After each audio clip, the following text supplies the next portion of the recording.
Bonjour à tous. Alors aujourd'hui, je suis très heureuse de vous retrouver et on va parler d'une nouvelle notion, on va parler de la voix. Et plus particulièrement, on va parler de tous ces petits, j'ai envie de dire toutes ces petites accroches dans la voix qu'on peut avoir, notamment quand on est stressé. Vous savez, par exemple, quelqu'un qui va s'exprimer et entre chacune de ces phrases, il va y avoir un long parce qu'il cherche l'idée qu'il a à dire ensuite. Alors, il faut d'abord comprendre que ce processus, il est complètement normal quand on n'est pas habitué à s'exprimer de manière naturelle, régulièrement, devant un public, devant un groupe de personnes, quand on n'est pas forcément habitué à ce que notre cerveau fasse ce cheminement de fluide entre chaque idée et d'enchaîner les idées. Donc, entre chaque idée, on va avoir tendance à mettre un « e » pour trouver l'idée suivante.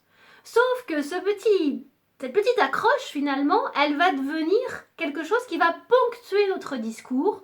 Ça va nous lui donner un rythme et notre interlocuteur ne va plus que se focaliser sur ce « e » et du coup sur notre malaise à lui parler.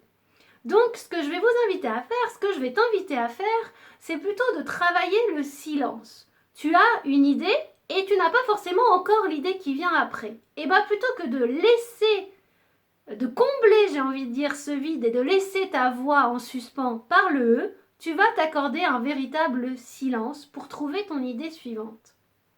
Et encore mieux, si ce silence se situe à un moment clé de ton discours, une notion que tu veux vraiment mettre en avant, une blague auquel tu veux que les gens rient, etc., etc., et bien ce silence, il va pouvoir créer aussi une dynamique au sein de ton discours et ne plus apparaître comme un handicap. Alors, au-delà des « e », on peut avoir plein d'autres petites accroches dans notre discours qui peuvent parasiter notre discours. Des bruits de bouche. On peut avoir également des mots qui reviennent à répétition, des « voilà », des « donc », etc.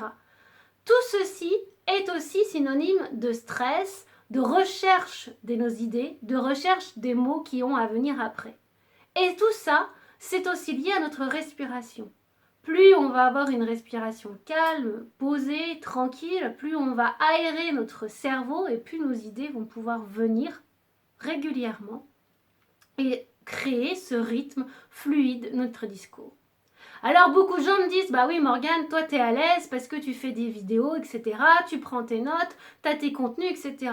Alors il faut savoir que moi j'ai pas de notes quand je fais mes vidéos. C'est tout simplement à force d'avoir travaillé mon élocution, la fluidité de mon discours, que mes idées se suivent les unes après les autres et que je sais quand je pars de mon point A où je vais aller dans mon point B. Et ça, c'est bien vraiment encore une fois avec un travail de répétition, un travail d'apprentissage que l'on fait au fur et à mesure à chaque fois qu'on a à s'exprimer devant une personne et devant un public.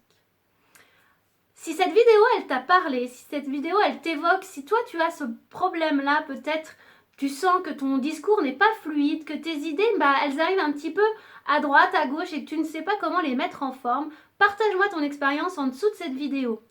Je t'invite également à partager cette vidéo à toutes les personnes qu'elle pourrait intéresser. Et je te dis à très bientôt pour une nouvelle vidéo. Ciao!